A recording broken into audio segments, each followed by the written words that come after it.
First things first, Westy. I presume you've got a brew there in your back garden. There's mine. Wouldn't expect anything else, mate. Spot on. It's nice to know that some things never change in this difficult time. First question, how are you? I mean, how's the family the most important thing? And how are you keeping yourself ticking over? We're good, mate. We're good. It's obviously it's tough, but we're just trying to keep a routine. We're up at the crack of dawn. The little man's up at 6:05, so he comes into my room and says, "Dad, can we go down?" Yeah, he goes down, and then I'm shortly after do the breakfast like we do on a normal day, and then, like I said, it's just I think it's keeping a routine the main thing, and then luckily enough, with a few of the lads have been 10 o'clock. We meet with Shorty, puts on a decent session on via Zoom, and a few of the lads join in on that, so that gets you through to lunchtime, and then luckily the weather's been perfect as well, so we've been able to get out in the garden and pass time that way, which has been nice.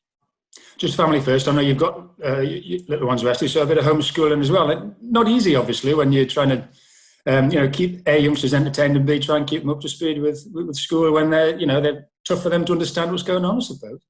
Yeah, I said to me and the wife said to each other at night, I said, "I take me out after these teachers doing this for a living. It's a tough job." But look, they've had a week. We had the first week of it. Mm-hmm. And then ours have had 2 weeks Easter half term, so we've let them have a little bit of a break, play in the garden and that, as you say. And then next week, I think they've set up Google Classroom, so the teachers are going to be doing a classroom via the video link, I think, which is brilliant. And the schools have been phenomenal. What they've been doing, it's been brilliant.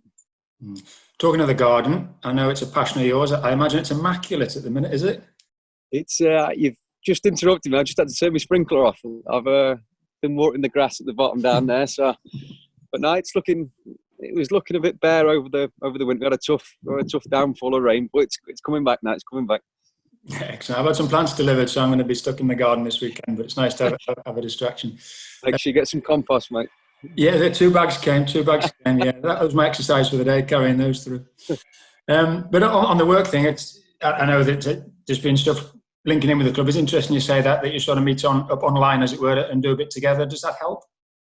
Yeah, I mean, if it's hard when you're on your own, you're on a treadmill or on a bike. It's easy not to break the threshold. And I think if you've got a few lads there with you, you all push each other on. It's the same. It has been getting me through the last couple of weeks. But like I said, it's keeping fit and sharp. It's hard because there's not a definite time on when we're going to be back. So that's the hard, but it's been enjoyable. Shorty, to be fair to Shorty, he's done a brilliant job with set sessions up every day and sending them onto WhatsApp, and then he's joined in on the video as well, which take me out of term. He could have easily turned his phone off and got away with us for a few weeks, but he's joined in. He's been brilliant with us. Good. That's Tom Short, of course, a big part of the sports science staff, and for the supporters out there who are not familiar with everybody in the backroom staff. Yeah, he's doing a great job. He's putting the work in. Bless him. And I mean, you see the lads obviously remotely, etc. But you must be missing Barnsley. He actually, because I spent my 30th in quarantine, so on lockdown. Of course, it was your birthday as well, which was so my big 30th. I was meant to have a party, but that got put to one side. But no, Barnsley, fair play to him. He sent me a gift in the post, and it was a teapot. Fantastic. No, he knows me well, and like I said, I missed him, but he's been on Zoom, so I've been catching up with him on the bike, and it's been good fun. Good. I was Charlie did a bit of media stuff this week, and he said, like everybody, we all miss family and friends. That's the biggest drawback in some respects. But what's it like when you're used to seeing those lads day in, day out? They're almost like your second family, aren't they? And for 10 months of the year, almost 10 and a half months of the year, and you can't sort of be in and around them.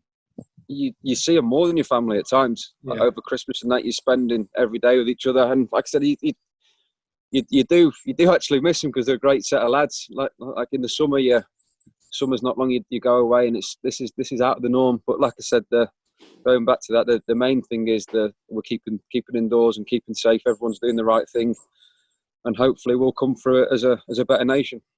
Absolutely. Obviously, we're trying to keep the sport as a bit of entertainment, and on weekends we've been in some old games, and then tonight they're for the first time the first of the European games, the game back at Aberdeen. What are your thoughts on that one? I mean, that was a fantastic occasion, a fantastic night. Some great pictures are coming from the fans, some of them on Aberdeen Beach in the mornings, meeting some of the lads when you went for a walk, I think.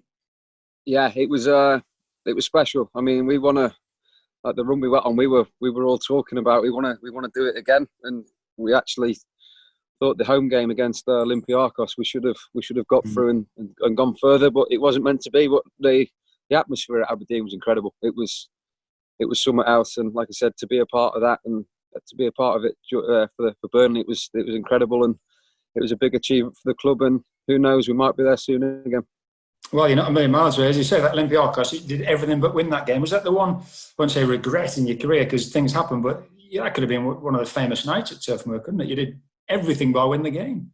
Yeah, I think that's one of the best games we've ever played, and didn't progress through. But like I said, it was one of them things at their place was tough. Obviously, all sorts of things were going on. The crowd that was a special atmosphere as well. And to be fair to Burnley fans who made the way, and it was a real special night. Like I said, the home game, I think we did enough to go through, but unfortunately it wasn't meant to be. And like I said, we push now even harder to hopefully make that dream come true again. Yeah, football seems a long time ago and seems ages since you played Tottenham. And I know, as you rightly say, at the minute's not the most important thing, but I'm sure you're keen to pick up the thread when we can. But 7 unbeaten, it was a great run going into this break, wasn't it? Yeah, it was the run we were on. Obviously, City was the next one, but like I said, we still believed in ourselves that we would go there and get something. But like I said, the one way of looking at it, we're 7 unbeaten for a number of weeks now. I know the manager of the month's gone on a long time. The gap that one, Vince is dining out forever on that goal of the month. Vince is still goal of the month. Yeah, that's true.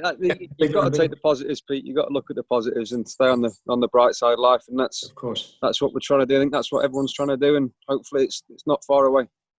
Talking of positives, great thing that the players did last night, or the news came out last night, shall we say, players together supporting the NHS. I mean, that's a wonderful thing, because I think we feel sorry for the players because they've been put perhaps unfairly in the spotlight, but that was a great response. Yeah, it was, and obviously watching that, it took you by surprise. It was a bit upsetting, to tell you the truth. It was a bit upsetting, and like I said, the captains of the clubs have I think they were even doing that before that. Nizo spoke to us. That was all being pre-planned, and like I said, that when that come out last night, it made you real proud to be a footballer. One of them proud moments to be a footballer, and like I said, the lads have done a great job, and more importantly, it's going towards the NHS, the people who need it the most. Yeah, well said, Wes. I think it's fantastic. I think it's footballers sort of taking the lead there in many ways. Thoughts on the season? I know it's still got to put you on the spot. Obviously, the Premier League is keen. That's still the intention to finish the season. I suppose that's just what everybody wants, as and when we can do that.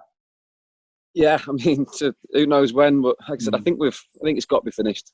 Yeah, it'd be for it not to finish. When you look at Germany, is slowly getting there now, and I think as soon as one does that, then usually the leagues follow. So hopefully we're not too far away, Pete. And like I said, it's a couple of months. As long as the main thing is as long as everyone's healthy and we can do it in the right way, then hopefully football comes forward again. Yeah, we've got to keep it in perspective, as you rightly say. That's about health first and foremost. But I think we realised in this break how much we miss football, how much we miss sport as a nation. It's so key to us, isn't it? Yeah, I mean, even as a player, you think, I wonder what it's like retirement. I think I'd quite enjoy it, having time at home. But to be honest, that is the last thing on my mind. It's giving me a real kick up the backside to look after my body and go as long as I can. And like I said, football, it's a special sport, and it's grabbed the nation, and hopefully that will bring that through. Yeah, it's interesting because you've turned 30 at your last birthday, one of our 30 brigade at the club. I mean, you're in great shape. You're in great nick. You're playing some of the best football of your career. As you're saying, obviously that hunger's there just to keep on going for as long as possible.